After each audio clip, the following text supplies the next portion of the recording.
जलीस फ़ातिमा है, अल-हुदा से मेरा ताल्लुक़ है अल्हम्दुलिल्लाह। तो यही दर्स व तदरीस से भी मेरा ताल्लुक़ है। सऊदीया से आए हैं हम, वहाँ पर करते हैं काम, अभी भी यहाँ पे भी कंटिन्यू कर रहे हैं अल्हम्दुलिल्लाह। तो मुझे जहाँ तक लगता है कि हमारी जो ये कॉन्फ्रेंस है यहीं पर ख़त्म ना हो जाए, इसकी कुछ हम जो अपने साथ लेकर जाए। लाने की ज़रूरत नहीं, मुझे लगता है कि हर घर में, हर बिल्डिंग में, अपार्टमेंट्स में फैसिलिटीज सब, हर कोई अपने घर को इस मकसद के लिए इस्तेमाल कर सकते हैं। बस काम वक्त अमल का वक्त है ये, है ना, सिर्फ बातें करने का वक्त मुझे लगता है कि नहीं है। तो आप लोग फौरन इस पर इम्प्लीमेंट करें और हमें बताइए, गाइडलाइन दीजिए, हमसे मुसलसल आप लोग टच में रहिए। सुन्नत नबी की सुन्नत है कि निकाह मिन सुन्नती। नबी कह रहे हैं कि अगर कोई मेरी इस सुन्नत की मुखालिफत करता है तो वो मुझसे नहीं। तो हम इतनी बड़ी, जब हम गफलत में हम अपनी शादी को गलत ले जाएंगे तो हमको अल्लाह की मार। अगर कोई प्रॉब्लम होती है तो हम कहाँ से जाएं? हमको एक बड़े जैसा कि बता रहे कि दारुल इस तरह के हैं, तो वो हर किसी को तो पता नहीं है।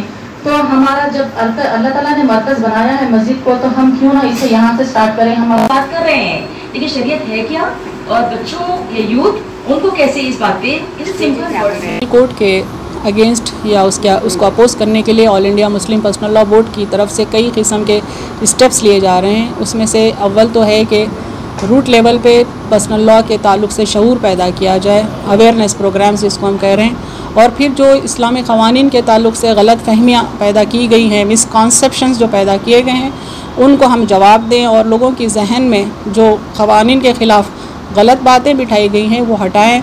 और इन्हीं गलत बातों की बुनियाद पर यूनिफॉर्म सिविल कोड को लागू करने की बात की जा रही है। तो हम आवाम में ये शऊर पैदा कर रहे हैं कि यूनिफॉर्म सिविल कोड कोई ऐसा कानून नहीं है जिसमें हमारा कुछ भला है, बल्कि वो हमको कहीं का नहीं छोड़ेगा। हमारा उस क़वानीन से कोई ताल्लुक़ नहीं है, हमारे दीन का कोई ताल्लुक़ नहीं है, बल्कि वो हमारी आइडेंटिटी को ख़त्म करने की एक कोशिश है और एक साजिश है मुसलमानों के ख़िलाफ़, ये हमारा कहना है। एक साथ सिविल कोड के लिए उत्तराखंड में जो कमेटी कायम की गई है उसके आप मसवदे पर नज़र डालेंगे तो ये शरीयत के ख़िलाफ़ है। जैसा उसमें इद्दत पर पाबंदी आयद करने की बात कही गई है, निकाह हलाला पर और विरासत की तकसीम के साथ साथ जो है कई ऐसे मसाइल हैं जिस पर उनकी ये गुजारिश है कि इसको ख़त्म करना चाहिए। जबकि आप देखेंगे कि तमाम चीज़ें, चाहे आप विरासत की तकसीम हो, चाहे इद्दत हो, चाहे एक से ज़्यादा निकाह का मसला हो, ये तमाम जो है हमारे कुरान और हदीस में मौजूद हैं।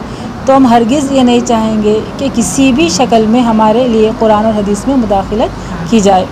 हम मुकम्मल तौर पर एक साथ सिविल कोड को रद्द करते हैं और हम यहाँ के हुक्मरान जमात से ख्वाहिश करते हैं कि जिस तरह से यहाँ के कबाइलियों को और जो है ईसाइयों को एग्ज़म्प्ट करने की जो ख्वाहिश ज़ाहिर की जा रही है और ये समझ रहे हैं कि हम उनको एग्ज़म्प्ट करेंगे, तो उसी तरह से हम मुतालबा करते हैं अमित शाह से, वज़ीर दाखिला से और दूसरे यहाँ के हुक्मरान जमात से कि मुसलमानों को भी उससे एग्ज़म्प्ट कर दिया जाए। ये भी एक पॉलिसी रही है रोलिंग गवर्नमेंट की, तो ये भी एक चीज़ है। तो ये चंद बातें थी। जी शुक्रिया।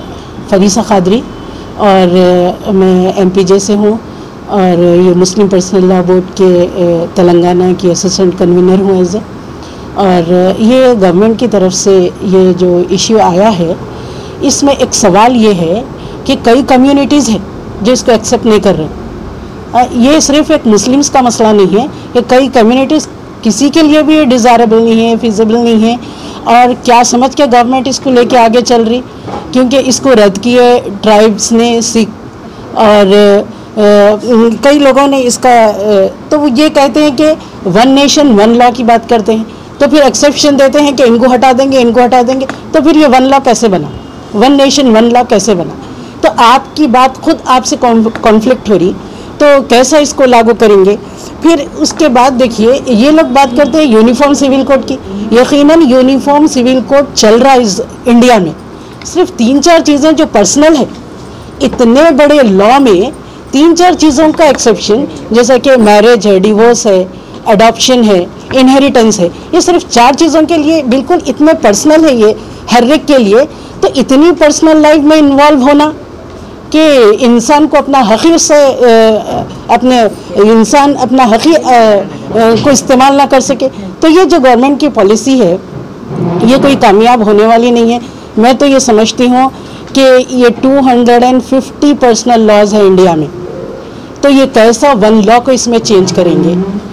इनका मतलब ऑल इंडिया लेवल, अभी तो बात है कि उत्तराखंड में वो लोग एक तैयार कर लिए हैं अपना ड्राफ्ट, ऑल इंडिया लेवल पे तो कोई ड्राफ्ट तैयार नहीं हुआ। कौन एक्सेप्ट करेगा, कौन रिजेक्ट करेगा? तो ये एक ऐसा इशू है जो जिसका इम्प्लीमेंटेशन मैं समझती हूँ कि बहुत मुश्किल है और नामुमकिन है। ये एक मुस्लिम तबका ही नहीं, दूसरे भी होते हैं, क्या वो भी आवाज़ उठाए ऐसा? हाँ, बिल्कुल, हमको उम्मीद है और हमसे ज़्यादा वो लोग आवाज़ उठा भी रहे हैं। ये खाली एक मुस्लिम्स का मसला नहीं है, ये कई कम्युनिटीज़ का मसला है, कोई एक्सेप्ट नहीं करे। अभी परसों ने देखा है आपने कि सिख के वो लोग उनके जो है जिम्मेदार, उन्होंने बिल्कुल स्ट्रिक्टली इसको रिजेक्ट कर दिया। तो कई लोग हैं, ट्राइबल्स के लिए बहुत बड़ा मसला है ये, ट्राइबल्स के लिए। और ये 12 स्टेट्स तो ऐसे हैं जिसको स्पेशल स्टेटस दिया हुआ है, उनका क्या होगा मसला? तो ये एक ऐसी चीज़ है, इसका सुलझना कोई आसान काम नहीं है और इसका इम्प्लीमेंटेशन ऐसा वो नहीं है कि बस एक छोड़ो, लोगों को इंगेज करो, लोगों को बिजी करो, अपना काम कर लो। ये चीज़ इसके अंदर आती है और मैंने समझती हूँ कि ये लागू होगी। इलेक्शन का सीज़न है और लोगों को डाइवर्ट मेन इश्यूज से हटाया जा रहा है। बिस्मिल्लाहिर्रहमानिर्रहीम। आज की ये meeting Muslim personal law board women's wing की जानिब से रखी गई है। अल्हम्दुलिल्लाह शहर के बासर और आला तालीमी याफ्ता और मुख्तलिफ NGOs की ज़िम्मेदार और जामियात के जो है ना सदर मौलिमात और बड़ी कसीर तादाद में लॉयर्स यहाँ पे आई हैं और सब ने एक आवाज़, सभी ने कहा कि हम इस मुस्लिम पर्सनल लॉ UCC को हम रद्द करते हैं। हम सब एकजुट होकर इसके ख़िलाफ़ आवाज़ उठाएंगे और इंशाअल्लाह हम कामयाब होंगे, क्योंकि ये जो शरीयत है हमारी, वो जो अल्लाह ने हमें बनाया उसकी अता करदा है।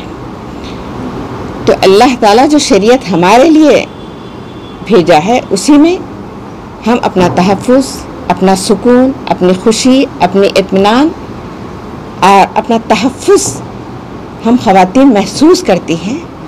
इसलिए बड़ी तादाद में हम यहाँ पे इकट्ठा हुए हैं और हम इसके ख़िलाफ़ हम सब मिलकर एकजुट होकर हम इसके लिए जिद्दोजहद करना चाहते हैं।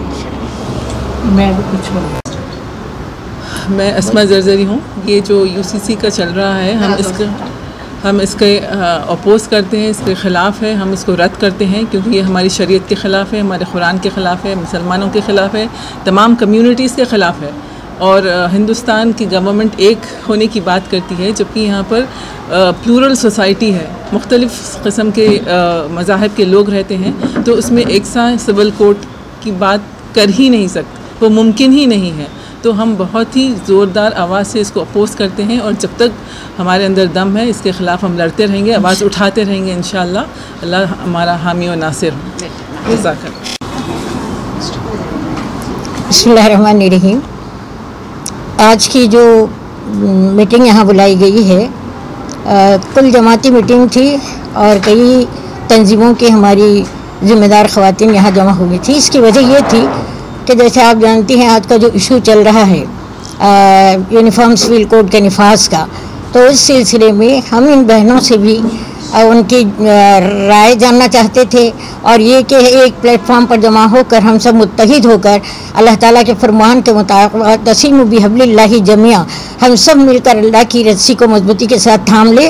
हमारा ये मकसद था कि हम तमाम एक साथ जमा होकर एक आवाज़, एक ज़बान बनकर हम अल्लाह के कलीमे को बुलंद करते हुए इस बात का ऐलान करेंगे कि इंशाअल्लाह हम एकसा सिविल कोड की बिल को नफ़ी करते हैं। ये बिल्कुल नाकाबिल क़बूल, नाकाबिल अमल है और हमारी शरीयत में ज़ेर ज़बर का भी अगर कोई तब्दीली करना चाहे तो इंशाअल्लाह उस तब्दीली को भी हम गवारा नहीं करेंगे। और इंशाअल्लाह जब तक कि हमारे अंदर दमख़म है, ताकत व क़ुव्वत है, हम ज़रूर जो है ये लड़ाई लड़ते रहेंगे इंशाअल्लाह। जैसा कि आप लोग जानते हैं आजकल जो करंट इशू चल रहा है यूनिफॉर्म सिविल कोड का निफाज, तो इस ज़िमन में हमारी पूरी जितनी मुस्लिम कम्युनिटी है, जितने मज़ाहिब हैं, जितने तबक़ात हैं, सारी ख़वातीन से मुलाक़ात करके उन तमाम को हमने एक प्लेटफार्म पर जोड़ने की कोशिश की।